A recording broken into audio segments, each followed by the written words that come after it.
Welcome everybody, good morning. We're just going to give it a minute or so just to allow people to join. So forgive the silence as we just let people join in.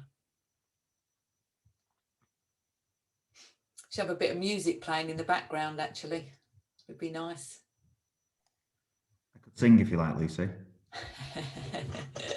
That'd be nice, Bob. Go on then, give us a tune. No, it's okay. I think people might start leaving. Put you on the spot.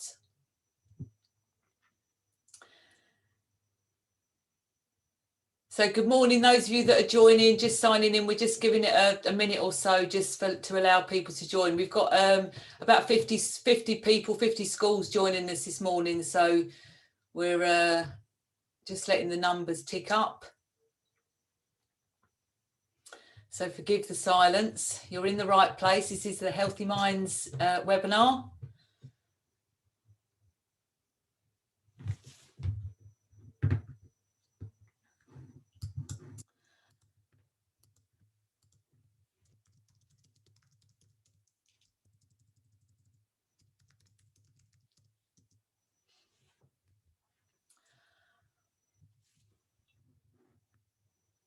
Okay, good morning. So it's 10:31. I think I'm going to get going. Welcome and good morning to the Healthy Minds webinar. My name's Lucy Bailey from Bounce Forward. I'm delighted to have colleagues with us. Different people are going to be joining us at different times throughout the morning because we really want you to hear from a range of people. So Grace Lorden, Dr. Grace Lorden from the London School of Economics will be joining us in about 15 minutes or so. I'm delighted to have Bob Wilkinson here from Bounce Together, who's going to be talking about measurement of wellbeing in schools and how they're involved in the Healthy Minds package. And we also have Sam Heslin and students from Chancellor's School in Hertfordshire, and we have Joyce Patek from the Southern School in Northamptonshire, and students from there as well. So we're almost going to finish really with the students as the star show. So welcome to everybody. One thing to say up front is that we are going to record this webinar. Because then we want to be able to use it. We've got, as I say, sort of around 50 people registered. I know that, you know, life happens, and so it means that not everybody can always join us live. So we are recording this so we can make it available to schools, you know, beyond this. I'm just hesitating a bit because somebody's just saying that I'm unable to hear. So the chat feature, which most of you have been able to see, if you use that, choose panelists and attendees, everybody gets to see your comment. But if you just choose panelists, only the panelists do. So the panelists is myself, Alicia, Bob, and Joyce and Sam when they join us. But could somebody else just confirm that you can hear me? Okay.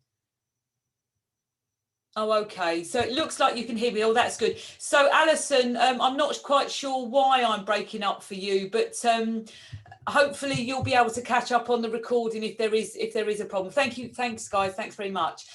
So the agenda. So we are going to record it to be able to send it out. And so what we'll make sure is that in the recording you don't see the chat or your names or anything like that. So from your point of view, this is completely anonymous. This is the agenda for the morning. I'm going to start with just the background research and the evidence around Healthy Minds. Dr. Grace Lorden, as I say, from the LSE is going to join us, and she's going to talk about, she was one of the researchers involved in the research.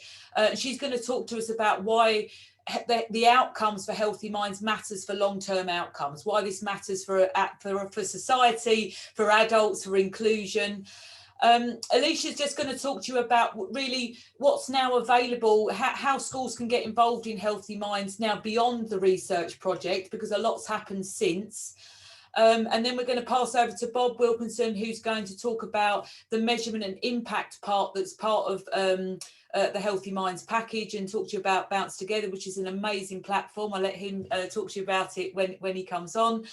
And then we're going to hear from schools and from students who've actually been teaching Healthy Minds. So Chancellor's School have been teaching this for a long time, and the Southern School. Both of these schools were not involved in the, Chancellor's School was involved in the research, but have also carried on beyond the research. And the Southern School are a new school, started teaching it over the last couple of years. And there is going to be an opportunity to ask questions at the end as well. So we've got quite a packed agenda. For those of you that do have questions, do feel free to put them into the Q&A. So if you hover over the bottom of your screen, you'll see a Q&A there. If you've got any questions that you want to pop in there, please do. And we'll also use the chat. So you can either put the questions in the Q&A or into the chat, and we'll respond to those at the end. Okay, so I just wanted to start really with a bit of background. So Healthy Minds was a really well-funded research project, really unheard of in education, funded by the Education Endowment Foundation. We had just under £1.1 million over the 5 years, so a really significant piece of research. Research partners who led it was sort of spearheaded, if you like, by Lord Richard Layard from the London School of Economics at the Centre for Economic Performance. But the health side of the research was that the health and sort of psychological side of the research was led by them. And then we had some research on the academics that was led by the National Institute of Social and Economic Research. I will tell you now that we are still waiting for the academic results, and I'll explain a bit more why that is when we get there. And then our role at Bounce Forward was to direct the project. For those of you that are not familiar with Bounce Forward, and there's no reason why you should be, welcome. You know, we're a charity, a national charity that have been working in this space for the last 15 years. We were originally incubated in a local authority called How to Thrive in our early days, but have been an independent charity since 2016. We describe ourselves as specialists for practical resilience training in schools, and we've led a number of RCTs, randomised controlled trials, but we've also worked over the time with more than 1,800 schools across the country and more than 12,000 teachers. So you know we've been working in this space for quite a while. And also involved in the project, one of the partners, if you like, of the project was the PSHE Association. When we started this project back in 2012, personal social health education, the PSHE Association provided a framework for what should be, to guide schools around what should be included around PSHE. So they were part of the steering group of the project. So the research design included 34 schools, but 39 school cohorts. So we had individual year groups that were either treatment year groups or they were control year groups. We randomised those groups in the early stages. So I just want to pause for a second and say, we're talking about 2012. We're talking about this little charity called Bounce Forward and me coming to school saying, please invest in this 5-year research project. We want you to provide 1 lesson per week to all of your students. We don't know yet whether you're going to be a control group or a treatment group, but please sign up. So my hat goes off to those 34 schools who signed up, Chancellor's being one of them. It was a real leap of faith. Back in 2012, the purpose of this was not to do with mental illness. Mental illness wasn't even really a thing then. I mean, what it was about was thinking about how do we improve academic attainment? How do we help young people cope well in school and beyond school? How do we help them think about their relationships, who they are as a person, when they go out and sort of, meet their, new friends, go out on their own for the first time. It was all of that sort of stuff that we were interested in, those longer arm outcomes that Grace is going to talk to you about. So it was a real leap of faith for the schools that got involved in it. The outcomes that we looked at were twofold. So they were health and behaviour outcomes. So we looked at psychological well-being, we looked at behaviour, we looked at life satisfaction, and then we also had educational outcomes. Now, the reason why we don't have the results from the academic research yet is because the National Institute of Social and Economic Research, who led that, in the early days, we had a maths and English test that we got the schools each of the students to take to complete. The Education Endowment Foundation decided about halfway through the project that they actually wanted to use Key Stage 2 results and GCSE results for their outcome indicators. And so, because when you do the GCSEs, obviously we had to wait a year after the end of the actual treatment, you know, the delivery of the curriculum. We had to wait another year for those students to take their GCSEs.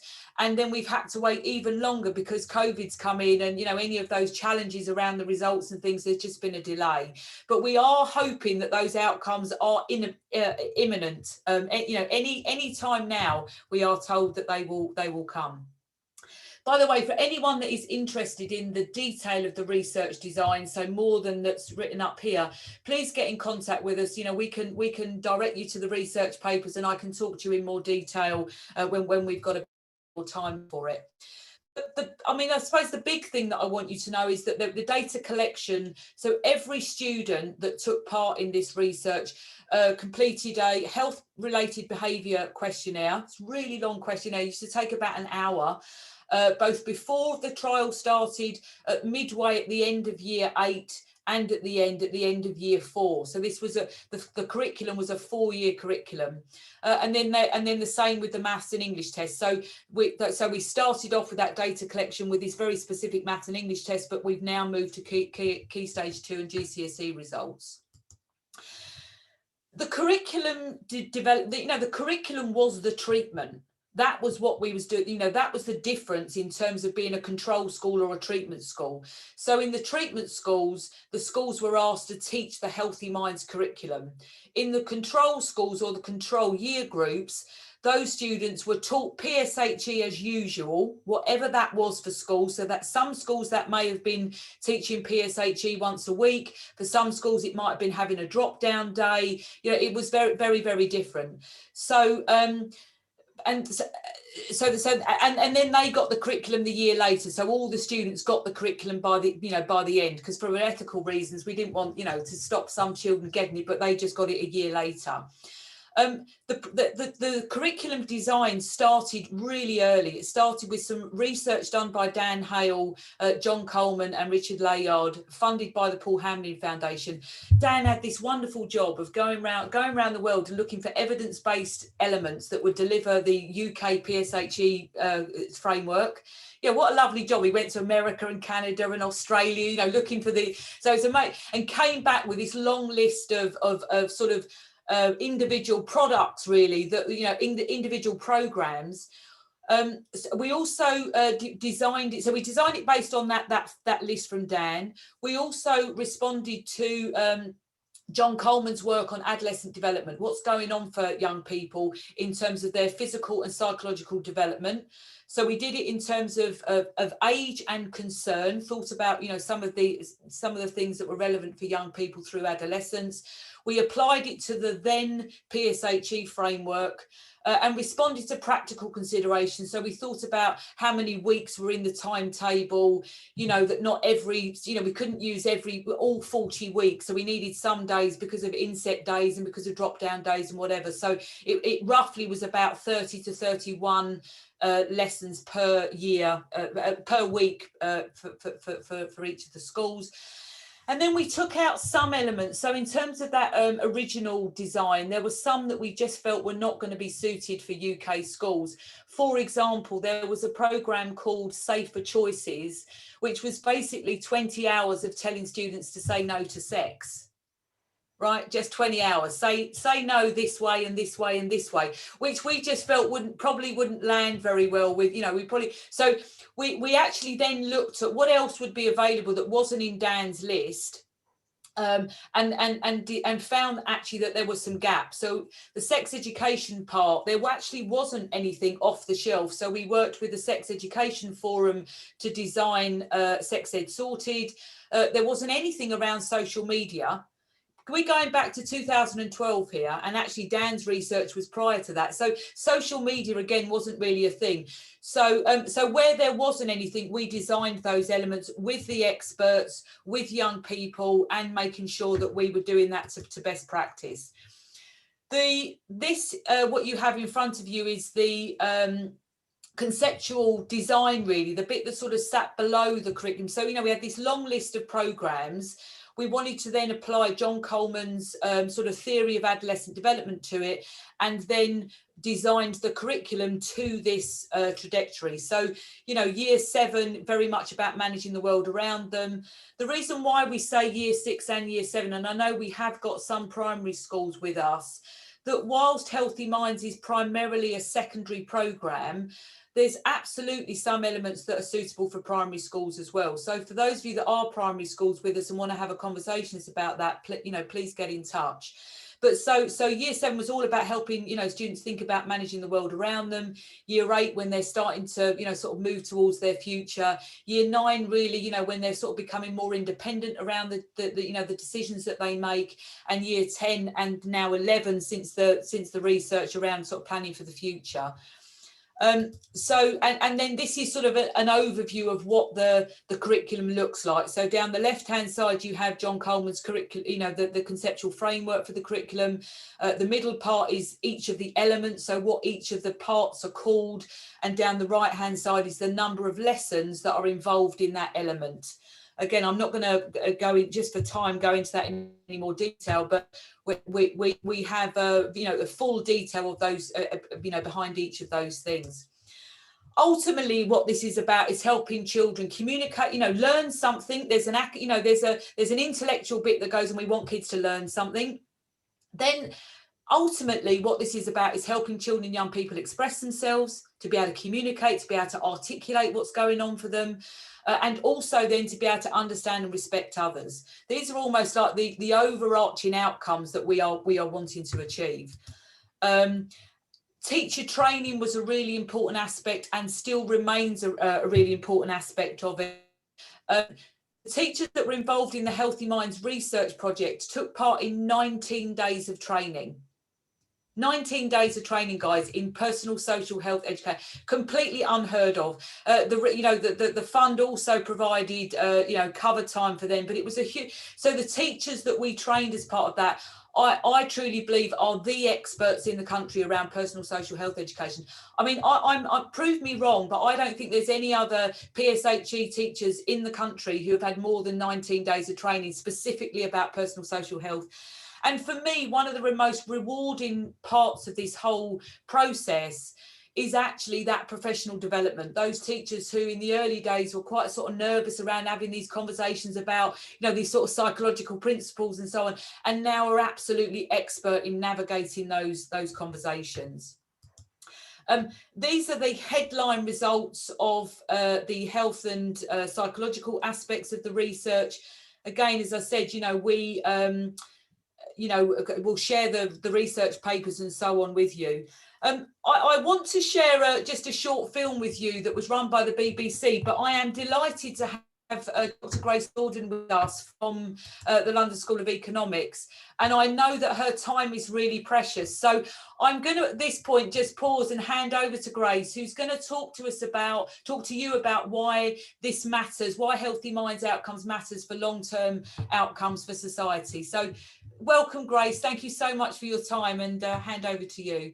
I have to say, Lucy, I don't think I can compete with a BBC video, but I will try. I will absolutely try my best. Hi, everybody. I'm Grace Gordon. And every time I hear Lucy present before me, I do think I got the wrong job, because I evaluated the Healthy Minds programme, whereas John got to go around the world looking for the fantastic elements of it. But I'm here to tell you about my findings today. Just to tell you who I am an associate professor in behavioural science, the London School of Economics, and I've set up a new research centre called the Inclusion Initiative. I've been interested in a very, very long time about how soft skills actually affect life outcomes. And a lot of my research actually looks at that. So Lucy will have probably convinced you that to make, really good human beings who are coming out of secondary school, it's really important for us to invest in their soft skills while they're going through secondary school. But I think in addition to that, which is really also important, is that people who have enhanced soft skills do tend to have better labor market outcomes, both in terms of getting a job, the type of job that they actually have, the income that they actually earn. They also tend to have better social networks and relationships. So along these really important outcomes that we should be investing in, like happiness, life satisfaction, and mental health, there's a traditional argument, I think, for the type of skills that kids learn on Healthy Minds that runs along the lines that not only does it actually enhance kind of softer life outcomes, as we might want to think about them that way, but traditional outcomes. So along with doing maths, actually investing in soft skills can help you get into university and also get a good job afterwards. So if you look at the economic evidence, I think it's without a doubt that soft skills are actually worth having. And I think unlike cognitive skills, where it's very easy for children to fall behind in early life and it can be very hard to catch them up, there's pretty good evidence actually that soft skills are very malleable, not just in childhood, not even just in adolescence, but actually in adulthood. So across our life spectrum, should we choose to invest in our life skills, or indeed should we be put in a situation where somebody else has invested in them for us, we can actually make them better and get some of those benefits that include better labour market outcomes. My job really was to look at the Healthy Minds trial and to think about whether or not soft skills were actually improved for the kids based on their baseline when they actually entered the trial, and then looking at them at the end of the trial, so looking at the end of the outcomes. Lucy has already talked to you about kind of the recruitment phase, that we recruited 34 schools and there was 39 school cohorts. The important part for us as researchers is that there was this kind of randomized approach to deciding whether a school or not actually received Healthy Minds. And the importance behind that is, different types of schools are going to select into having a program like this, in all honesty. And you might expect the schools that really kind of want to give their kids an edge to be the ones to choose to get ahead. And if we just looked at those, we would misrepresent what the effect of the program actually was. The surveys that we actually took of the children were very, very detailed, and we collected them at baseline, we collected them at year 4 and at year 2. They gathered numerous questions, including physical health, externalizing behavior, and emotional well-being. When the project started, there was kind of a big push to really think about this in terms of physical health, but we were happy afterwards that we had expanded the outcomes very early to look at externalizing behavior and emotional well-being. And I know that Lucy has shown you the headline results, so you've seen this graph already, but I just want to draw your attention to the big increments that actually came through on life satisfaction and global health. So to kind of put some context into this, if you put a drug through NICE, a pharmaceutical drug through NICE, some of the outcomes that are actually accepted with respect to thinking in terms of cost effectiveness of whether that drug should actually be given free through the NHS are life satisfaction and the global health measure. So even though we traditionally don't do this for educational outcomes, there is an argument that the type of soft skills that are being given in Healthy Minds are actually preventative and do lend themselves to the same type of framework that we actually use when we're trying to actually cure somebody from an illness with a drug through the NHS. And I think the startling thing is that if you take that perspective and if you look at the cost of Healthy Minds, which is relatively low, and you stack it against the things that are being funded through the via NICE for the NHS to improve our physical health outcomes, Healthy Minds looks amazingly cost effective by an order of something of 1,000. So there isn't even a comparison that I can show you on a scale. And the reason that works is that programs like Healthy Minds essentially alter the time preference of kids. So rather than just thinking about today, just thinking about, having fun today, just thinking about showing up and clowning around with their friends today, they're also taught to think about the future in a way that they not necessarily have done before. So if you think about the route through which this actually affects physical health, it allows kids to think about what am I doing today that's actually making me feel not just healthy today, but investing in the health of my future. And it's the same when it comes to studying. So even though the kids are sitting in a classroom and they're learning about Healthy Minds, they're learning to be conscientiousness. So you see these positive spillovers to academic achievement outcomes later. Kind of thinking about putting these results in context again, if you take it that Healthy Minds improves general health score effect size by 0.24, you could see this as comparable to studies by Hattie in 2015, who do a meta-analysis to look at the impacts of academic achievement on a Pacific preschool for at-risk students, and the impact is 0.56. The impact of reducing class size, which will be familiar to everybody on this call, from 23 students to 15 students, improves test performance by 0.3 standard deviations, which is roughly comparable to 0.24 standard deviations. The impact of adding summer schools, 0.23 standard deviations. The impact of other extracurricular activities, 0.21 standard deviations. And the impact of grouping kids by ability, 0.12 standard deviations. So if you take health attainment, or if you take soft skills as a viable outcome that can be comparable to academic achievements, this program does actually stack up in the effects that it's actually given to some of the traditional policy levers that policymakers usually look at, for example, reducing class size. So the final thing that I want to stress to the group, I think that we can say without a doubt that teaching Healthy Minds improves physical health and externalizing behavior for the kids that we actually looked at, with some positive spillovers for other outcomes that also sat outside the trial. Since we have done this, PSHE has actually become compulsory in schools. And had we evaluated Healthy Minds while it was compulsory in schools, we believe the effect would have been even greater. So we believe that we're actually downward biased given the setting that Lucy might be working with you now. And the reason for that is because it's compulsory. PSHE now has a space on a timetable that could be given over to Healthy Minds, which wasn't there before. So we used to be looking for slots to make sure that these lessons actually went out properly. And I think also because it's compulsory, there's more of an incentive now than ever to actually do the 19 days of training that Lucy has just outlined in order to upskill teachers so that they can actually teach soft skills properly. I'm very happy to take any questions on the evaluation online or offline, and there's a big paper that goes behind it and also a very short summary that Lucy can distribute. But I think the core of the evaluation is, regardless of what statistical approach you've chosen, and I'm an economist, so they made me look at 100 different types of ways around.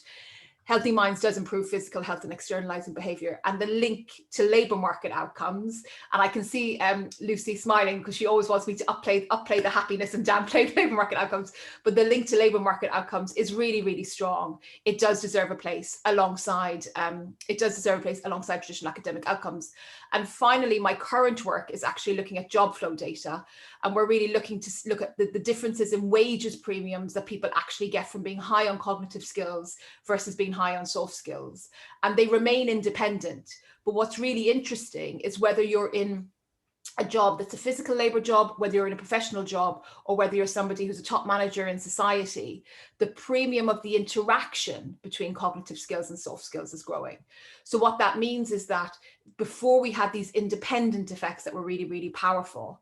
And in the next 10 years, for the last 10 years, we've seen these interactions. So people who are high on soft skills and high on cognitive skills are the ones who are doing the best in our society in terms of income. And I think this is really interesting because if we think about the people who've been successful in the past, if we go back 50 years, they had physical strength. If we go back 20 years, they had cognitive strength. And I think if we go forward 10 years from today, they're absolutely going to have emotional strength. And we see that coming through in the data already. Thank you, Lucy, for giving me the time to speak. And if there's questions, I'm happy to take them, or otherwise see the BBC movie, which I'm quite excited about. Grace, thank you so much. One thing I do want to say, those of you that are all scared off that there's 19 days of training involved, there isn't anymore. That was for the research project. So and Alicia's going to just talk to you about that in a moment. Is there any questions for Grace, just because I know that she can't stay too much longer, but just before she goes, if there were any questions, please pop them into the chat. If not, what we can do, Grace, is gather those up. If we do get any questions at the end, and we'll come back to you. But thank you so much. Thank you. So could you just stop sharing your screen for me? Got it. Thank you. So just before I hand over to hear from first of all Alicia and then Bob, I just wanted to share this this film with you because when when we first got the results for Healthy Minds, the BBC did pick it up. So just wanted to just share this quick film with you.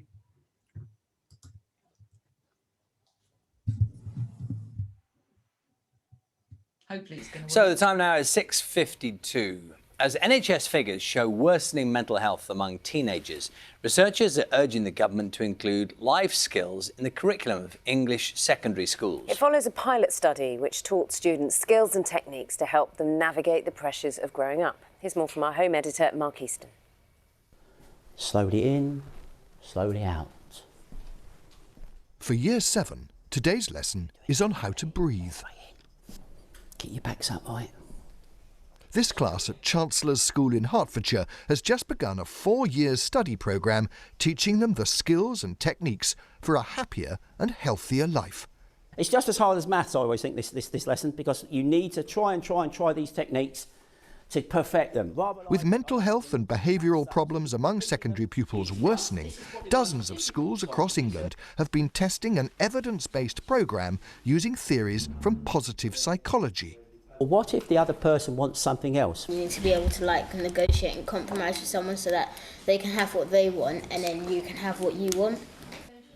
Weekly hour-long lessons on social and emotional learning, relationships, resilience and mindfulness designed for young people aged 11 to 15. Does it work? These are very hard skills. Some adults struggle with these, by the way. Academics compared the well-being of pupils who completed the course with a control group which didn't participate. The results are really quite impressive. Evaluation suggests a significant increase in children and young people's general health and an improvement in life satisfaction that's equivalent to an adult finding a partner. As a sufferer of anxiety, it has really helped, as the coping mechanisms that we're taught has been effective in everyday life. It really helped me with exam stress and working through any issues I had on top of school and the pressure of dealing with exams. There was definitely problems with academic stress, friendship groups, and also personal problems which I've been able to deal with in a more practical and I'd say successful way. We're going to have a quick roundup of the lesson. Teachers must complete a week of intensive training before delivering lessons, a process that some found positively life-changing. We actually had to test all of these theories we were learning about on ourselves. So I personally found out an awful lot about myself, things that I've actually been carrying around unbeknowingly since my own childhood, issues that I've got. Thanks, Abigail. The experts behind the scheme say the results are so impressive and the cost so low, £25 a year per pupil, it should be part of the curriculum in every secondary school, not just in Britain, but around the world. Mark Easton, BBC News, Hertfordshire. So that was actually in Chancellor's School, so we're going to hear from Sam in a bit. But yeah, thanks very much. Alicia's just going to just say a little bit about what health is. So what we've focused on so far is the research project and what happened as part of the research project, and now we're beyond the research, and how can we start to roll this out. So Alicia's just going to share with you what that looks like now before handing on to Bob, who's going to talk about the measurement part of it. Thanks, Lucy. Can you see my screen? Yes. Yes. Okay. So yeah, hi everyone, my name's Alicia. So I'm part of the Bounce Forward team. So as Lucy said, just going to take you through an overview of what's actually included in the Healthy Minds programme. So Healthy Minds, so it's a 5-year scheme of lessons recovering emotional resilience, mental health, social media. We have a focus on career hope and also, the importance of human connections. So if I'm just going to start with the curriculum elements first. So we've got resilience skills, which is 28 lessons. These lessons span across year 7 to 11 and really help the students build a toolkit for themselves of those core resilience skills and competencies that really help them be the best version of themselves, make the most of opportunities and thrive. Then we have social media. So there's 14 lessons in this element.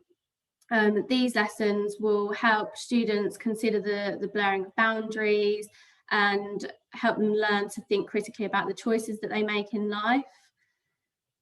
We have from school to life, so 9 lessons here, students will learn about hope theory. So this will help them approach their future with an optimistic mindset, and has a focus on helping them to set realistic goals, so both academically and in their careers. And mental health, 7 lessons where students will learn how the brain works. They will learn strategies to overcome mental illness, as well as strategies to boost their mental health. We have the dot breathe lesson, so I'll come back to this in just a second, but the dot breathe lesson, so 4 lessons, an introduction to mindfulness, with a focus on things such as worry, sleep, and relationships. And we have the Bounce Together, who you will hear from in a minute, but as part of the Healthy Minds package, so you get a 1-year subscription to the platform. So an amazing way for you to measure the impact of Healthy Minds, as well as, you know, loads of other tools for you to measure general wellbeing in the school. So in terms of the training and the CPD element for staff, so you get 1.3 day training for teach resilience training, so to prepare you to teach the resilience skills lessons. You get 1 day training for the dot breathe lessons. This is provided by Mindfulness in Schools project, who some of you may have heard of before. So we will fully support you with giving you the available dates for that training and get you booked onto that. So that will all be managed through us. And then for social media, from school to life, mental health, and an element of the resilience skills, we will provide you with a pre-recorded CPD webinar that will support you ahead of teaching those lessons, and, you know, means that you can watch at a time that suits you. So all of that together, so you get 62 evidence-based lessons, like I said, spanning across year 7 to 11. All of the lessons and materials are delivered electronically. Everything is packaged up with the PowerPoints completely ready to use in the classroom. All of the elements of Healthy Minds are really adaptable. So anything you need to adapt to meet the needs of your school, we will support you with that along the way, as well as the timetable structure. Again, you know, we can support you with the what and when, and you know, what bits to teach when. We've mapped all of the lessons against health education requirements and have supporting documents for that, so can provide you with them if it's useful, and also have assessment and evaluation tools for both staff and students, and those platform as well, so really nice because you have it all in one place. And then we will support you to evidence the criteria you need to meet for your school to achieve the Healthy Minds Kite Mark. So the Kite Mark is endorsed and awarded by Lord Richard Layard from the London School of Economics. When achieved, you get a letter and a certificate. So, you know, we can help with things like press release wording and different elements to help you raise your profile of your school. And the final element I just want to really focus on is, you know, the ongoing support from Bounce Forward. So from day one, you know, we will fully support you to get started, get prepared, obviously with all the training, and then the support really continues from there throughout the whole Healthy Minds journey. So yeah, that's it from me. Obviously you have to take any questions, just let me know, but if not, I will pass over to Bob from Bounce Together. And I'll just stop sharing. Thanks, Alicia. I'm just going to share my screen as well to run us through a PowerPoint. Hopefully you can see that. Yeah. Yep, super. And good morning, everyone, as well. I hope everyone's is well and having a good week so far.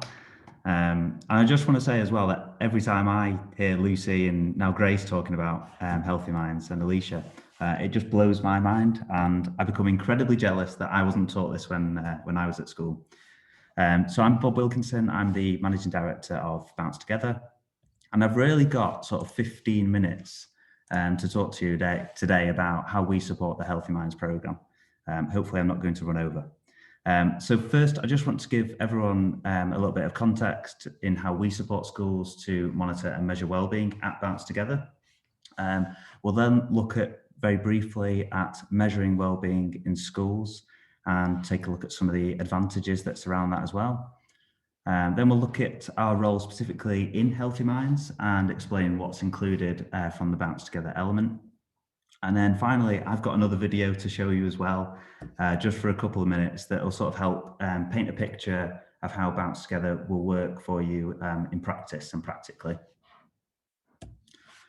So always a good place to start and to explain what Bounce Together is for those of you who may not have heard of us before. So really, at its core, we provide software that helps you monitor wellbeing and mental health by using online surveys in school.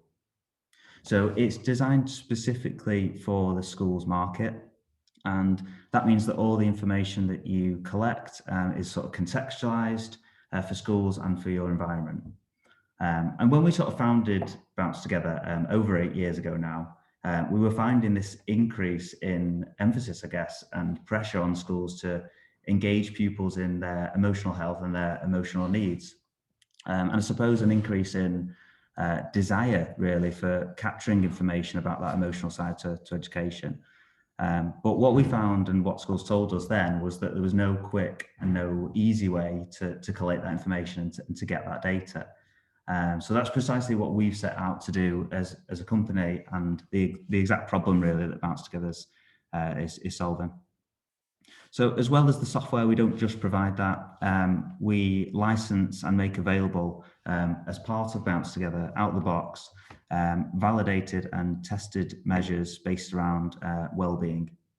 And I sort of use that in a very broad sense, because as we know, there's lots of components and aspects of well-being, emotional well-being, physical well-being, social, financial and economic, etc. So what I'm trying to get across is that our platform can be used to measure and identify specific needs across that entire sort of well-being arena and spectrum.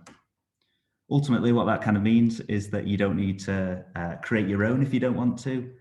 You can do that, but you probably want to take advantage of someone else's research and someone else's testing and analysis that they've already done as part of those measures that we include.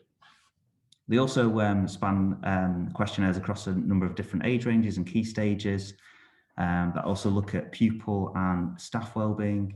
And pretty soon as well, we're going to have content on there that looks and supports parents as well. So just a couple of reasons then for sort of looking at the advantages of measuring and quantifying wellbeing. And there's lots of good reasons that measuring wellbeing is determined to be a good thing. You know, many of you are probably doing this in school already, but just want to sort of recap on this. And you know, Healthy Minds has been proven to be a success, as we've seen by measuring it. And generally speaking, we measure what's important to us. And as we know, well-being and mental health is vitally important to everyone. And that's in everything that we do and enables to do so much more. So there's really sort of three things to focus on here. So by measuring well-being, it enables you to monitor exactly what's going on. And it's very difficult to monitor something if you don't measure it. So by monitoring wellbeing using Bounce Together, it can help you learn about your own school and about your own pupils and staff and their feelings. And Bounce is actually quite unique in that sense because it enables you to see sort of right down to the individual layer, as well as looking at school-wide as well. It also, and it's important as part of that monitoring process to benchmark data, which you can also do with our platform. And that's really useful so that you know how your own school is doing and not just what the ONS data tells you about the whole country and society as a whole. Next, another advantage is so that you can, and this is a big one, so that you can demonstrate impact and kind of showcase really all those positive outcomes that have arisen from you implementing an intervention or you know, hopefully implementing Healthy Minds. Perhaps you're wanting to prove that the impact an intervention has had because maybe you need to justify funding for doing it again, or you want to assess the work you've done with a particular cohort of pupils. And again, that's where sort of benchmarks are really important as well. And then lastly, not to underestimate this one, stories. So by measuring wellbeing, it helps you paint that picture and tell a story of the you know, the amazing things that you've been doing. And often those sort of hard-hitting facts and data and evidence, as we know, make it more real and make it sort of more impactful.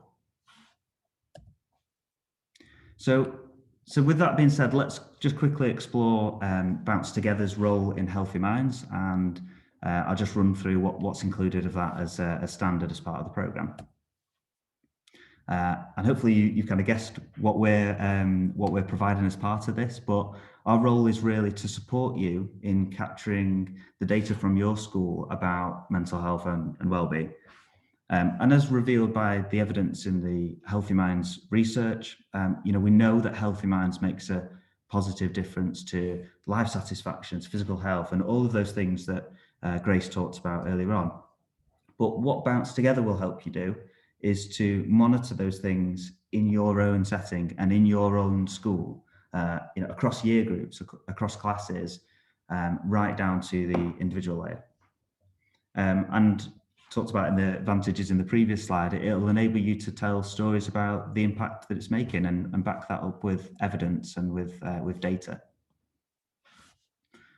It'll also support you in obtaining easy data for your Healthy Minds kite mark, which Alicia and the team are very supportive with as well. And we also include some of the Bounce Forward teacher and student assessments as part of our platform as well, to make it really easy to capture that information across your schools.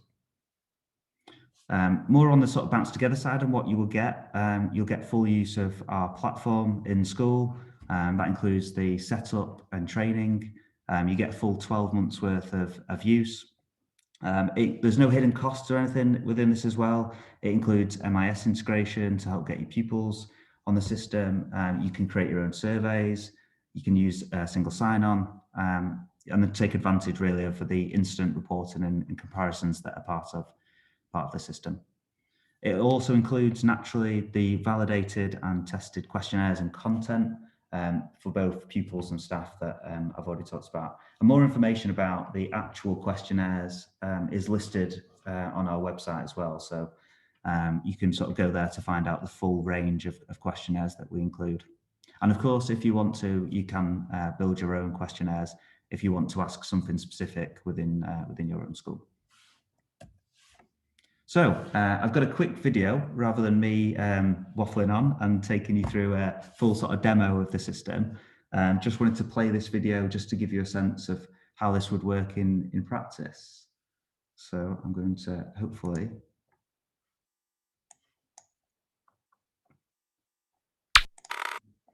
In fact, let me just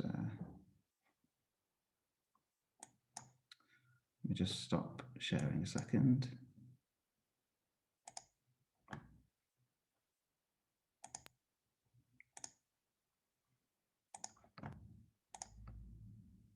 There we go. Okay.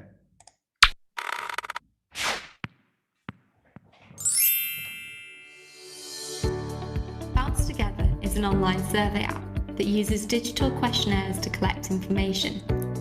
This platform has been designed for education, which means you can engage your pupils and staff to get their thoughts, feelings, and opinions on any topic. Bounce Together can sit at the heart of your school's wellbeing strategy, and to help you get started, it comes with a number of validated questionnaires covering this key area. This will enable you to evidence that you are engaging pupils and staff on their wellbeing and mental health, and also help you demonstrate the progress you're making as a school. In this video, we're going to show you how easy it is to run your first wellbeing survey.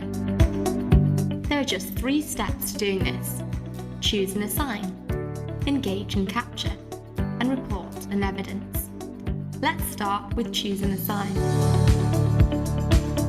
The questionnaires included with Bounce Together have been created by academics around the world, so you'll probably want to assign one of those, but you can also run a survey on any other topic by creating your own if you wish. Browse for a questionnaire using the built-in browser, then assign it to the years, classes, or individuals of your choice. If you want to make this survey anonymous, toggle the anonymous survey option. We take privacy very seriously at Bounce, so your users will be alerted if the survey is anonymous or not.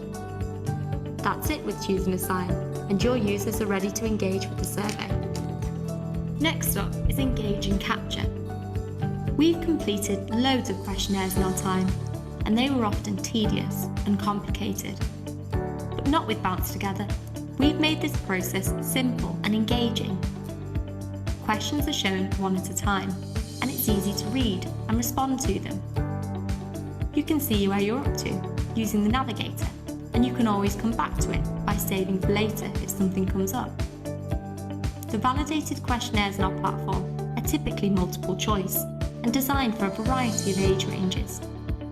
If it's easier, you can use your mobile or tablet to complete them. You may decide to do this in form time, or perhaps an ICT or wellbeing lesson. We've just shown you how easy it is to take a survey in Bounce Together. Now, let's show you how to view the results. Using survey results, you can see all the surveys you've run in school, or browse for a particular one.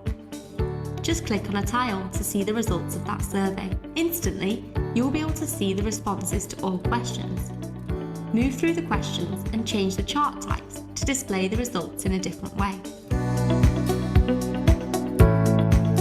If you're a whiz on Excel, you can always export the data to summarise it how you wish. We think you'll find our built-in reports more than enough, but it's there if you need it. The simplicity of Bounce Together enables you to run surveys on a regular basis. This means you can track the impact of any interventions and see your progress over time. So in a few minutes, we've covered how you choose and assign a wellbeing survey. We've shown you the user experience when taking a survey and explored the main tool you use to view the results of a survey. These are some of the fundamental benefits of using Bounce Together in your school, but there's a lot more it can do. So I'm just going to pause it there. But I suppose I hope that gave everyone an understanding of our platform, but also our sort of role to play as well. So I think I'm going to pass back to Lucy now, who's going to talk a bit more about what's happened since the research. Thank you, Bob. Thank you so much.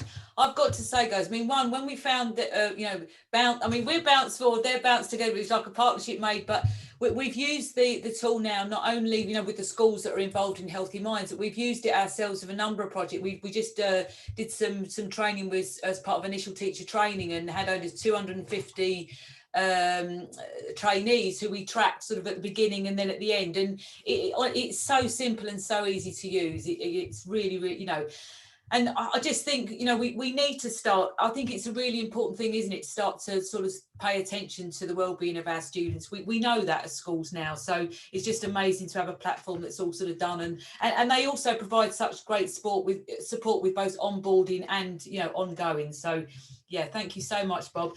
I just want to say very quickly before I pass on to the schools and the teachers, because that's who we really want to hear from. But we've talked a lot about the research and then what's happened since the research. So at the end of the actual end of the research project, which was in 2017, about 6 months, we had a conference to just sort of talk about the project, if you like, and we also ran some focus groups with teachers, with academics, with young people, and we basically said, if we were going to roll this out, if we were going to scale it, what would we need to change? What did we include in the research that doesn't quite fit well, going forward? And so we made those changes. A couple of sort of significant one is the training, and so a couple of people have asked that in the Q&A. 19 days of training, so basically each element had its own training program. Now it's 1.3 days, 1.5 days for the resilience element. It's 1 day if you include the sex ed sorted element, which is external to the Healthy Minds package. I was going to say a little bit more about that in a second. And there's 1 day for the Dot Breathe training. And then, I would say there's about another day for all of each webinar that we've provided to support each of the elements. Roughly is about sort of an hour and a half, 2 hours. And the reason for giving, they're all pre-recorded so you can watch them at your own time. So that's the training. The cost of this package, this complete package, is £1,980. So for all of those elements that Alicia spoke about, including the amazing support with Bounce Together and all of those lessons all ready to use in the classroom, £1,980. If you add on to that the £175 which it costs for the sex ed sorted part, and if you added on the teacher cover to release the staff to come and do the training with us and .breathe, and that's sort of three, I think I've counted 4 days. The total comes to £2,635. If you think about that in terms of per student, just your first cohort of a standard secondary school of 150 pupils, that's £17 per child. £17 per child. I mean, that's why when we say that this is so, cheap, if you think about the amount of time you're spending in responding and firefighting to some of the issues that are going on now, to me, and I probably would say that it's money well spent. So the changes that we've made going forward are making sure that the elements are practical, that we can deliver them in a way, we can deliver the training in a way which lands well, which is practical for schools. And we've made sure that any of the elements that were, I don't know, a bit clunky, we've redesigned them or reworked them. So, I believe that what we have with Healthy Minds now is a really good programme. We won't just rest on that. We will keep on talking to schools. We will keep on talking to young people. Actually, I'm linked into a group in Chancellor's School, a group of young people who are talk about equality and equity and diversity, because I want to make sure that we keep listening. And so we update and make those changes. One example of that would be when COVID struck, we couldn't talk about resilience without talking about COVID. So we wrote a special response to COVID pack and sent that out to all of our teachers. There was no extra charge for it. This is not, we're a charity. Yes, we need to, to sort of sell our training up front because, we've got costs ourselves. But beyond that, the support, as Alicia said, is ongoing. And, we really want to make sure that we're supporting you to be able to do that. So with no further ado, I really want to pass on to hear from the school. So I'm going to start by handing over to Joycey from the Southers School. Hi, Joycey. Thanks so much for joining us. Hi, Lucy. Hi, everyone. My name's Joycey and I'm from the Southers School in Nottinghamshire. And we are a character school, so we're new and we put 51% emphasis on their character and 49% on their academic. And I've been teaching since 2008 and been involved in personal development, PSHE, since 2010. But I've never come across a programme like this. So I just wanted to explain that this year, we have been the most oversubscribed ever. And when we were asking people who were saying, why do you want to be in this school? Why do you want your child to be here? The main answer that parents and carers were saying is because of the emphasis on the character and what we actually teach in the school. So they know that we do the bounce forward training in the school because we've got the kite mark on our school's letterheaded paper, which just speaks so much in terms of what we do, what we say, and what the students actually take away from their school day. So I wanted to explain how bounce forward fit in. And if you imagine that we've got our PD lessons, we have one lesson a week, we also have civics, but we put bounce forward within our main scheme of work. And later I'll show you what that looks like. Alicia will just show you year 7 to year 11, where we put bounce forward in. But the school's a bit like the hardware, and you need good software to go in. And that's how I like to see bounce forward, because they provide all of the training. We do the training. I'm the only one trained at the moment in our school. Next year, I'm hoping to get the team to be trained, because I think it's important that we, like they said in the video, we know what we're saying. There's no point in trying to teach something unless you actually understand it. That's what you do in the training. You actually understand what they're teaching. And then those lessons, everything's been provided. I have not had to adapt anything because everything fits in with the lessons. They're suited for the timing of the lesson, and it matches to the values of our school. So in the first term for year 7, they do 6 weeks in PD, all about the values of the school, what we stand for, and all of you have got values in your school.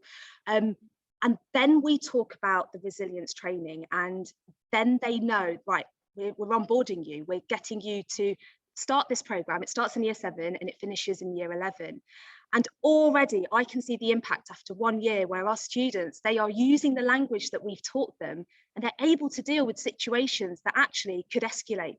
And sometimes you know, you're not in a lesson, you're outside on the playground and you're saying, I think you're catastrophizing, or what do you think's happening here? And they're like, it's a gremlin, miss. The gremlin, I need to control these emotions, and they're self-regulating. And I think that for me is a huge success. Now, I wanted to say that at the moment we're doing the Big Ask survey, which many of you probably have done. It's from the Children's Commissioner in England. So it's I think it's closing on the 17th, but our students were filling that in and they were saying, Miss, this is a bit like Bounce Forward. This is a bit like our resilience training, because all those questions were about their happiness. And I thought, yeah, they're making that connection and they know that we're already ahead of what the government want us to be doing. And I just thought that just spoke volumes this week. But I want to say one final thing before you hear from our students later on. That it's really hard to measure the success when something's quite new. But our year 9s have started this programme this year. And notwithstanding the whole in school, out of school, you know, we've had to teach things remotely. I've been able to teach the resilience training through the online lessons as well as being in school. But they're also doing some of the catch-up things that the year 7s, they don't know any different. And the year 7s are really good at the meditating bit, or the being in control of their thoughts. And that was done through the Mindfulness in Schools project, which Bounce Forward, they organised everything.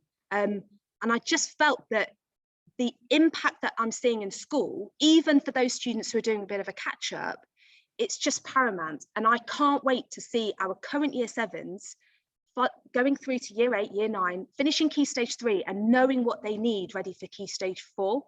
So that's just my experience in school. I'm sure Sam will speak as well from his school. But thank you very much for listening. Hi everyone. A couple of things really before I kind of dive into my bit. Firstly, I'm absolutely honoured to be asked to kind of speak today. I think you're probably going to not find a bigger fan of the Healthy Minds and Bounce Forward and Bounce Together programme than me. And the second thing, I've got a bit of a sore throat. It's not COVID, but I appreciate this is being recorded. And if I come across a bit growly, I promise that's not my normal voice. So I'm Sam Hesling. I'm a head of year and a PE teacher by trade at Chancellors, which we're a secondary school in Hertfordshire. I've been teaching Healthy Minds for 5 years, almost in tune with the time I've been a head of year actually. And we teach it from year 7 all the way through to year 10. Now, whether that's a 1 hour per week curriculum lesson, or whether it's kind of through our assembly programme or form time activities. And I started to kind of write down what I wanted to say today. And the first thing, and the first phrase or sentence I could not get in my head, I couldn't start without saying is I think it actually makes me a better teacher. And I know that's selfish for me to start with how it's improved me, but I think that's really important. It has made me a much better teacher. It's made me a better PE teacher. It's made me a better head of year. It's made me a better person. I can see what these kids, I think, are going through and how we've coached them and how we've mentored them and how we think they should approach situations. It's given me that kind of role of being that trusted go-to teacher, which I think for young people is so powerful. We talk about mental health a lot, and also kind of sometimes forget that it's the first step, the first conversation that's the most difficult. When we're talking about resilience, you can have bucket loads of resilience, but if you don't know how to express your concerns or your feelings to that trusted adult at school, it's very difficult. So it helps my head of year conversations. I've had conversations with parents where they've almost had that conversation at the dinner table the night before, and the students have come home and said, yeah, I recognise that I was catastrophizing, or I recognise that's how I need to resolve conflict, or you know, I had a restorative meeting and mum and dad will say, well, what's a restorative meeting? Oh, it's this thing we learned about in Healthy Minds. And I think from an anxiety point of view, so some of the kind of core group of my year group, who are year 10 at the moment, and obviously going into assessment kind of season, it really underpins everything we do. Every conversation we have about managing your own emotions.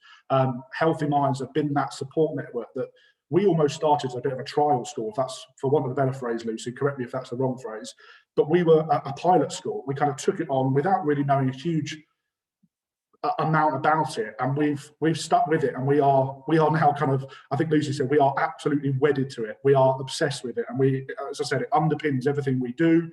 It kind of fits in with our ethos. It's everything we stand for at Chancellors. Again, I'm kind of reading from my notes here, but things I absolutely love about it are simply the range of topics that are covered.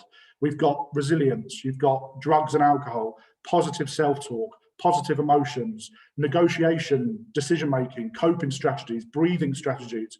We look at social media, challenging stereotypes, the sex education and the consent thing, that the consent conversation that is so important, the contraception conversation, building positive relationships and spotting kind of danger signs in that. And then obviously looking ahead to Key Stage 4, the idea of careers and making that link between from school to life is just so powerful. And I think it's really interesting, picking up on one thing that Lucy said about the support that you get by being a kind of bounce forward school. It really is the best. I didn't know it was £2,500 as a package. It will be the best £2,500 you ever spend. And I'm engaged and I'm getting married and I'm buying wedding rings, and I know what £2,500 looks like well, and you will not spend a better £2,500 if you kind of invest it and give these guys a shot. It's really powerful. My last apology before I know I'm cautious of time. My last apology is that I did have 2 or 3 students that were very willing to come and speak to you. Unfortunately, the year 10s are in that kind of assessment window at the moment, and bless them, they came to me yesterday and said, we can't miss our tests, sir. What do you want us to do? So they've very kindly written down almost like a speech that they've said they're happy. I'm not going to name their names, but they are very happy for me to read it out to you. So apologies on that behalf, but yeah, really proud to kind of be a bounce forward school, and Healthy Minds is everything we're all about at Chancellors. Sam, thank you. Do you want to just tell us what the students said? You know, Yeah, that would be amazing. Then we can hear from the sub. Yeah, so I've got 3 kind of speeches here, and I think that they all pick up on different elements of the course. So one says, and they're all year 10 students, I'll say that. So they've all had 3 and a bit years now of the Healthy Minds Bounce Forward programme. So one says, it's been my favourite lesson, my favourite hour of the week since year 7. And I think even getting a kid to admit that PSHE or Bounce Forward, Healthy Minds, How to Thrive, however you want to word it, the fact that that's their favourite lesson of the week, I think is a powerful statement. They say, I enjoy talking and discussing topics that we don't get to talk about in any other lesson or even at home. Sometimes I think about particular lessons and remember strategies or videos that we've watched that really helped me. My dad really likes asking me questions about what we've learned each week, and I'm going to test some of my coping strategies while I revise for my mock exams. And I think within that kind of statement alone, it's so lovely to hear that the kids are saying this. This is not us, slipping them a £5 note and saying, please say this. This is 100% from them, really kind of fans of the project. The second student says, I think it's really important we as students are given a voice and a chance to speak openly about mental health. Our Healthy Minds lessons in year 9 and year 10 in particular have helped teach me about social media, resilience, exam stress, and when I'm frustrated or angry, I now know what to do. And again, we've been through, or everyone's been through, the year of all years, and I think that we've given them the toolkit. We've given them that selection of strategies that they can use themselves. It's not us standing over them, pointing them to certain strategies that work in certain situations. And I think that was evident for me on the training. I think it was 4 days that we did, whenever it was, way back in 2015, 2016, I can't remember now, Lucy. And I just loved it. It was brilliant. I can still remember what we had for lunch. I can still remember Lucy's colleagues dancing in after lunchtime, everyone thinking, what on earth is going on? It's brilliant. The training's brilliant, the course is brilliant, everything. Last student, before I leave you, says, I loved our catastrophizing lesson. That's always the one they seem to remember, the best case, worst case scenario, and laughed a lot when we got to be Sherlock Holmes or Murloc Worms. And that's a kind of investigation lesson where they look at disproving some of their always thoughts of the myths that these sometimes are created. Our lessons are memorable, and I know that they'll give me confidence next year in year 11. And I just think that from those three students in particular, I've been really proud to kind of witness their journey as their head of year. And a lot of what I see in them at the moment is that all-round student that Joyty was saying about being oversubscribed, and the fact that the parents are so interested in it. It really is making a difference to our students. Sam, thank you so much. Yes, Sam's been with us for such a long time. I mean, I know he's getting married this year. So I'm so pleased for him because I wish I'd had a teacher like Sam when I was at school. He's absolutely amazing. Thank you so much, Sam, for sharing. And please pass on our thanks to the students. I mean, their tests are important. So no, I will do. Just before I have to sign out, I will say this. I'm sure Alicia and Lucy and Bob have talked about kind of the social media support network that Bounce Forward and Bounce Together. I'm also on Twitter. I'm a massive fan. If there's any questions, I'm sure Alicia will be able to post you in the right direction in terms of my Twitter account. But if there's any questions about the lessons or about the course or whatever, by all means get in touch. There's no bigger fan than me. Thanks, Sam. Thanks so much. Thank you. And then we have some stars of the show hearing directly from young people ourselves. Thank you very much. Do you want to introduce yourself? And yeah, I'm just going to hand over to you. So students from the Southern School. Hi, I'm Ula. And hi, I'm Lucy. And today we're going to start with resilience and why it is important in our school. Resilience is important because it gives people the strength needed to process and overcome hardship. Those lacking resilience will find that they get easily overwhelmed and may turn to unhealthy coping mechanisms. Resilient people will often tap into their strengths and support systems to overcome challenges, to solve problems and think creatively. Being resilient means that when we do fail, we will bounce back. Bounce Forward gives us the chance to learn the lessons in life we need so that we can move on to bigger and better things. Bounce Forward has also given us the skills to communicate with others in difficult situations and to find coping strategies to help us through them, example, the breathing exercises. And also communication within families and households is extremely important because it will enable members to express their needs, wants and concerns to each other in a polite, organised way. It will also help our mind and mental well-being because we'll be able to communicate verbally to the people we respect and our well-being will improve. Talking from my own experience, I have 5 siblings and it is very hard to communicate with my family at times. This programme has been taught to us, has helped me handle difficult situations better and really think as to what caused the situation and the strategies that I could put in place to prevent it. The lessons have taught me to give myself time to think, relax, calm down and breathe. Talking from my personal experience, having a brother with ADHD and autism, these lessons have helped me to find ways to communicate with him, being mindful of his feelings and emotions. They have also provided me with information, knowledge and skills needed to handle difficulties and challenges along the way. We are excited to finish the rest of our Bounce Forward course. Do you have any questions? Thank you so much. It's so powerful just, hearing directly. Thanks, girls. Thank you very much. So, yeah, I just wanted to open up the floor and maybe, are there any questions directly as we've got the students and with us? Any questions to start off with? I know I've got some around costs and a couple of others, which I'll come back to, but any for the students, anything you'd like to ask them directly? Always know when I ask a question on Zoom, it takes a minute or so for people to put their questions in. So I'm going to fill the space with some voice. Do you want me to dance, Lucy? Do you want me to dance? I'm gonna have to sign out, I'm afraid, guys. Thank you ever so much for inviting me to talk to you. Thanks, Sam. Thanks for your time. Take care.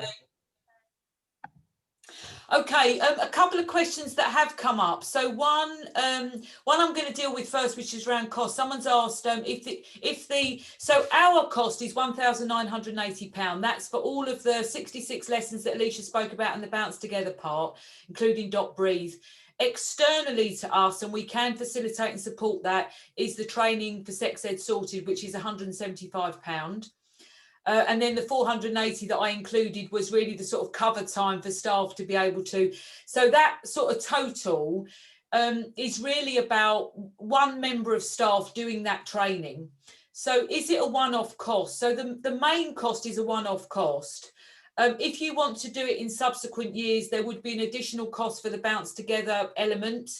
And if you wanted more members of staff trained, then the teach resilience, which is the essential part that you do in terms of the training, because that helps the staff know about the psychological, you know, aspects that they're teaching. It's really good grounding of training. That costs £185. And then the dot breathe is also, oh, Alicia, you might need to tell me what the dot... 195. 195. So those would be additional costs either each year if you wanted to carry on with the measurement with Bounce Together, or if you have additional members of staff that are wanting to come on.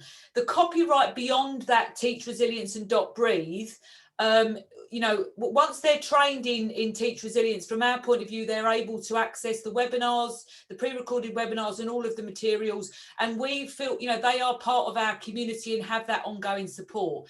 That ongoing support also includes, you know, I don't know, maybe one day you've had a lesson, you think it's all gone wrong. You know, I've had teachers just pick up the phone and say, and I can just talk them through how, one, it hasn't all gone wrong, but just help them, give them some sort of advice and, you know, pointers along the way. So does that answer your question about it being a one-off cost? It's not completely straightforward, but hopefully it is. And then for the students, we've got a question here. Just from, what would you say was the main benefits of being taught those lessons? So I think, you know, there's no exam at the end of these lessons. You know, there's no, what would be for you the main benefits for being in those Healthy Minds lessons? It helps us build resilience and prepares us for our future adult selves. I think, yes, you like, say if you'd like, you can have an exam at the end of the thing, but if you don't have any like characteristics and you don't know how to actually prepare yourself for real world situations, it's pointless. So we're a character school. If we don't know our own values, it's pointless of having these values and learning everything from around them. Or doing the bounce forward in our PD lessons, it's not just a one-off, as you said. It's like revisit things. And I think it prepares us for the real world instead of just, as you said, like doing an exam, because that probably won't prepare us for future like characteristics and values. Lucy, just to interrupt, sorry, I forgot to say when I was speaking, just so Alicia can bring up the our scheme of work. So this is our long-term plan, just to show other teachers and other schools how it looks on paper. So you can see the Bounce Forward logo, that's where we put it in. And you've got Year 7 at the top. And if you scroll down, you can see Year 7, Year 8, Year 9. And we've got little civics ones as well. And we use Bounce Forward with that as well. And then in year 11. But what you'll see is that we have a plan. So when we look at relationships in one year, we then revisit it, obviously at a deeper level in another year. But the programme has been put together so it complements and it builds on year. Because like one of our students was saying, Lucy over here, she was saying that there's no point in, it's not just like a one-off. We go through and we learn. So it's not just, oh, you did that lesson and you did an assembly on it, that you're constantly seeing it throughout the school year. And some of the topics, they are tricky to teach. But because everything's already been thought out and you've done the training, you're able to have impact when you teach it. It's not just that you've gone to somewhere and downloaded something and thought, right, that'll do. You know it. And when you know it, you can teach it properly.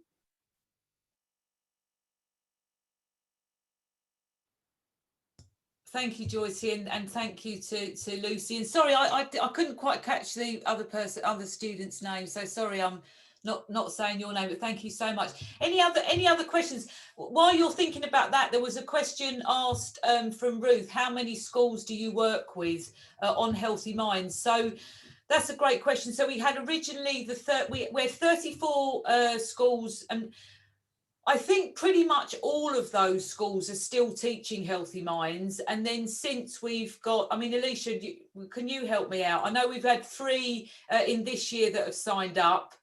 But I think overall maybe about 50 schools across the country. Is that roughly about right? Yeah, for Healthy Minds specifically, I think it's 50 odd. And then with, you know, working with the resilient skills in general, I think we've got just over 2,000. Yeah. So that's really important that, you know, what we've done at Bounce Forward, you know, obviously Healthy Minds is a whole entire package. but we, you know, we were doing this before Healthy Minds. So we have, you know, there is each of the elements that are included, that are ours, if you like, are available as individual elements. So you can buy, you don't have to buy into the whole thing. And one of the things that, you know, we often encourage schools to do is to start with Teach Resilience. It's where you start on the Healthy Minds journey anyway. Start with Teach Resilience, because that will give you a really good insight into the resilience bit that runs right the way. It's almost like the bit that holds everything together, because those resilience skills will come back to each year. And it also helps them think about, you know, the other topic areas that are coming on there as well. So, you know, Teach Resilience will give you that really good grounding. And then if you then choose to go on and do the full Healthy Minds program, you know, we take that cost off. So, you know, you're not going to double pay around that. So hopefully that answers that question. Any other questions that you've got? It's been a lovely dialogue going on around primary schools. You know, somebody asked, was there a Healthy Minds equivalent for primary schools? And unfortunately, there isn't a direct comparison in this way. Richard Layard, Lord Layard from the LSE has been chomping at the bit to try and get some research of a equivalent thing in primary schools going, but, you know, not been able to. But, you know, we work with organisations that deliver, you know, really good similar programs for primary schools, and I've put those in the chat. So Partnership for Children, Think Equal, who we work directly with. And Bob, did you just want to pick up on, I know you've answered it in the chat, but the question that's come around using your platform in primary school? Yeah, so obviously we, as I sort of covered really, we provide a number of questionnaires that have been tested and validated for all different key stages, really. I suppose the question was around, you know, younger children, particularly in sort of key stage 1, which is where the Think Equal program provides the program for. So I think in that particular key stage, it's just a bit more tricky to get the information from children that are, you know, particularly in year 1 and reception, because they almost can't reflect on, you know, their own feelings over a period of time, as opposed to it being in the here and the now. So I suppose it's just a little bit more tricky, I guess, when you're running questionnaires with children in reception in year 1 to get that feedback and to use it. So although we have measures that apply to that particular key stage, it's usually sort of upper key stage 1 that it sort of starts to be used most effectively. Yeah, thank you, Bob. Yeah, we work with Think Equal, so it's a Bounce Forward Think Equal program, which is for 3 to 5 year olds. We provide the training element, and then Think Equal have got the curriculum for the little children. And so we ran a project, and the way that the teachers got around that, or the early years staff got around that, was that they actually sat with the children. So they had one of the measure, you know, the measure that was on the Bounce Together platform, and then they sat with the children. But as Bob said, you know, it's harder, isn't it, when they're small, with, you know, whether they're, you know, just, you know, it's not really truly their reflection on it. So but the measure that we use is a very, very simple measure, yeah, and it's a validated. I mean, all of the tools on the Bounce Together platform are validated. As there's no other questions, I wondered, Joyce, and maybe the students might this, you know, we haven't talked about parents, you know, and one of the things that we've found over the years is that, you know, parents care about these types of lessons. They are interested that their children are learning, you know, more sort of personal, social development type things. Certainly think we've had examples over the years where it was a big part of each of the elements is homework. It's not always called homework, because it's more about just getting the students to practice what they've been taught in lesson in their real, you know, out in the real world.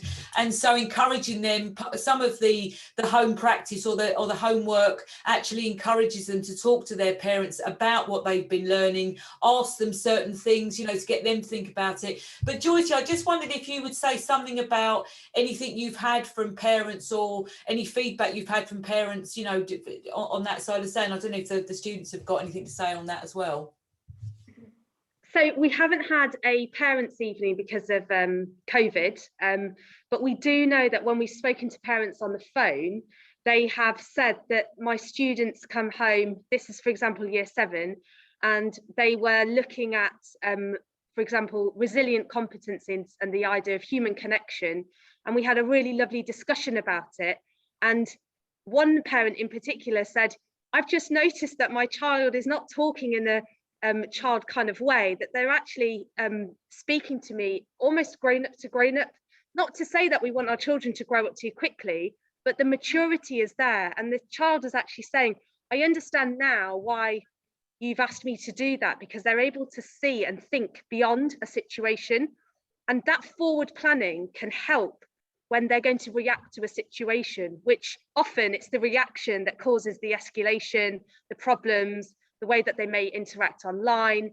And then we see a snowball effect. And when we take a step back and think, okay, was that the best way to communicate? Could you have communicated in an assertive way rather than an aggressive way or a passive way? And that helps them to, I'd say, diffuse a situation or even stop it from getting out of control. Because sometimes when we speak to students and even with parents, and when you've made that pastoral call home about a situation that's happened in the day, everybody's calmed down, our emotions are quiet again, and we start to think, I probably shouldn't have said that, or even though I was thinking it, it shouldn't have come out of my mouth. And it's getting them to understand the next step. So that's been my own experience. But maybe the students want to talk about, what do your parents think? Or have you spoken to them about what you've been learning in your lessons? Yeah, I've spoken to my parents about that we think about him. And I think being a teenager is hard enough because you don't know how to communicate your feelings.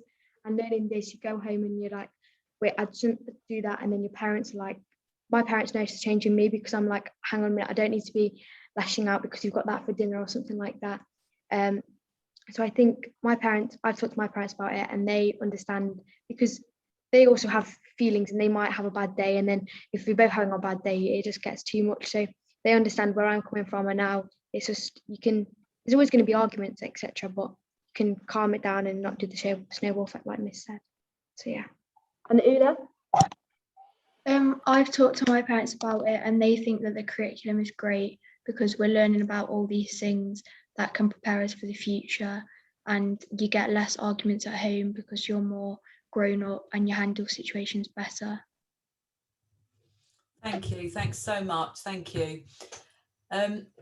Thank you so much. I always get absorbed in what's being said and forget what I'm doing. So thanks so much. And I think it's really interesting, around, I don't know, one of the things that Joyty was saying to me a couple of days ago was that, their school is oversubscribed now. It's a new school, but it's oversubscribed. And, when they ask, what is one of the reasons why parents are choosing this other school, it's because, they're committed to the health and well-being of their students and the character development of their students, as well as the academics. This is not an either or. This isn't stop doing the academics. This is actually good quality teaching and learning about skills that matter to young people in school and will matter to them beyond school. I thank you so much, Sheila, for putting into the chat about Seeds of Happiness course from Teach Happy. Adrian Bethune is a very close friend and colleague of ours, and I feel completely bad the fact that I didn't put in the Teach Happy programme. All of the ideas around positive psychology which underpin the Healthy Minds, resilience elements and social media elements of Healthy Minds are absolutely what Adrian covers in the Seeds of Happiness course. So thank you so much for putting that into the chat, Sheila, and naughty me for not thinking of that earlier. Any other questions just in the last minute or so? Can I just add something, Lucy? Yeah. I was just going to, I know you mentioned earlier, but I just wanted to reiterate, there are, for the primary schools, there are elements of the Healthy Minds that can work with the upper end of primary. So if you want to discuss that, follow up with us after, and we can have that conversation and break that down for you, no problem. Yeah, lovely, thank you. Yeah, I mean, we say really, if you think this is a psychological development programme, which is, it's core, that's sort of what it's about, children have to be able to think about their thinking. And so, I mean, I never like putting an age on it, but we tend to find that sort of starts to happen around, sort of year 5 and year 6 and above. Of course, there are some exceptions to that. But we've certainly, with the resilience lessons, it has been taught in primary schools. And often what we find is that you just need to sort of break it up a little bit more and go a little bit slower. But, again, as Alicia said, we can talk to you about all of that. Brilliant. So somebody's just saying, how can you contact Alicia? Would you just put our email address and website address in the into the chat? Thank you so much to Bob for joining us. Thank you to the students from the Southern School. I hope at some time I can come and meet you directly. That would be amazing. Thank you so much to Joy T, to Sam Heslin from Chancellor's School, to Grace Lorden from the LSE, and to Alicia, who is you know, amazing amazing source of support for you. If you decide to take part in Healthy Minds, or if you just want to ask a question that, you know, just in this type of space, then you know, we're here to support you. Thank you very much. I hope you have a good rest of the day, and yeah, take care, and hopefully see you soon.